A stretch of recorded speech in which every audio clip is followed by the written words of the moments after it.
I hate the shape of my nose. My ears stick out. My height is 5'7".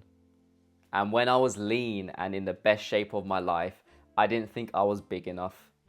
I largely blame social media for why you may hate your insecurities, and it's why I uninstalled Instagram and deactivated my account because it was just so unhealthy for me. When you're using social media, the top 1% of facial model looks or the physique, which whether it's like unnaturally enhanced with steroids or not, everyone has to be in the best lighting possible with a pump.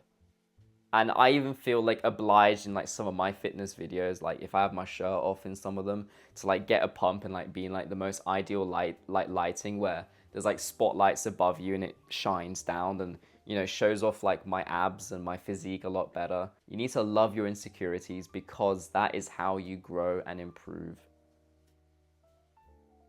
Some insecurities can't be improved, like me being 5'7". Masking your insecurities is one way of approaching your insecurities, which I'm against and I used to do.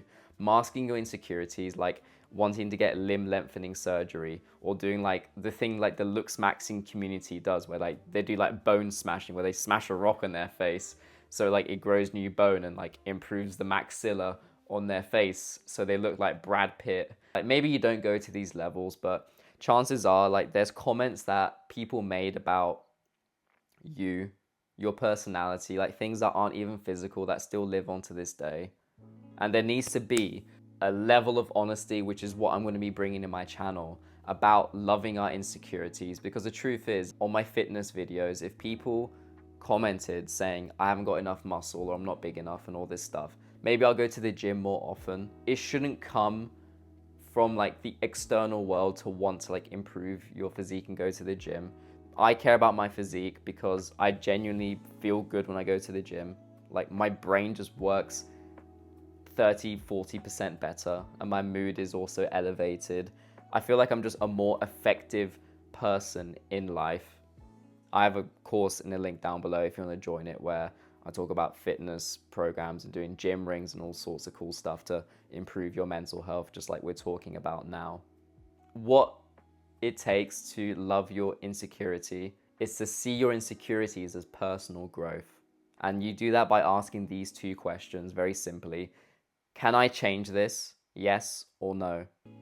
Can you change your height? Well, no, unless you want to go through like a year of rehab where you get like the limb lengthening surgery. But also, can you change your physique?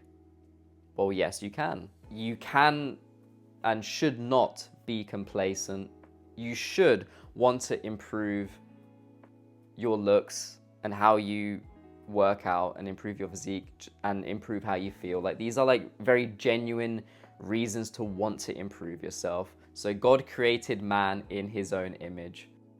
Just be happy with how you are. Like maybe we've just forgotten how to like love our insecurities because we're just so soaked up with comparing ourselves to other people.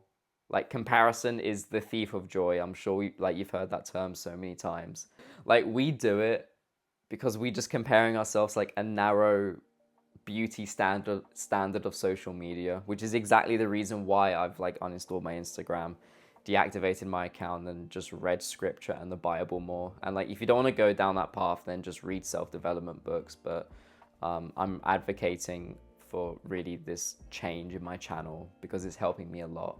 So how to love your insecurities, summary, action steps, TLDR. I'm going to break it into 3 steps. Stop comparing yourself to standards. It doesn't matter what the outside world tells you is correct. Something that changes over time if you think about it. 100 years ago, like the ideal beauty standard for a woman was to like have like a curvy waist and maybe to like be a bit more plump and like fatter in shape. And then in the 2010s, more skinny. 10 years later, everyone needs to look like Kim Kardashian with like fake lips and like a big ass, which is why girls just do like leg day in the gym all the time.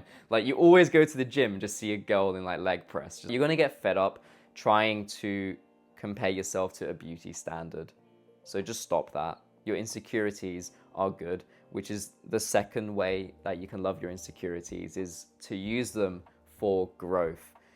Whether it's your physique, to go to the gym more and to enjoy that process. You want to perform more effectively. And I go to the gym because my brain works better. I'm using the gym as a form of growth.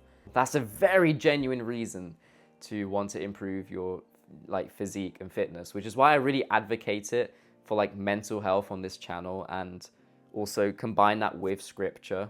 Like it gives you just like a really deep layered purpose. Your insecurity of like your lack of confidence and the things that you just don't like comes with having to love your insecurities and just working on them. Millions of people on YouTube that can do gymnastic rings way better than me. But it's about like showing the journey and understanding that your journey is personal to you, and seeing the struggles and the individual things that you go through is like beautiful to watch. Like that's what it's about. I know it's like the typical like, oh, like the end destination. Like no, like we all know it's the process of change that's not only just as a spectator like something that we love to see, but like we know that's the best thing that we can go through. And lastly, the third way to love your insecurity is just have acceptance over it. I praise you, for I am fearfully and wonderfully made. Wonderful are your works. My soul knows it very well. There's just like a deeper meaning, in my opinion, when I've got into scripture and like an omnipresent force like God can be in a verse like that to say that you're beautiful. I know it sounds so corny to say that, so we need to just have more like love for ourselves. It sounds so corny to say like self-love. I'm not perfect. I've told you my insecurities, and I want you guys to comment down below your insecurities as well. And I'll see you guys on the next video, and that next video is what YouTube is suggesting that you should watch. So click on the video and it will help me out. Take care, have a great day.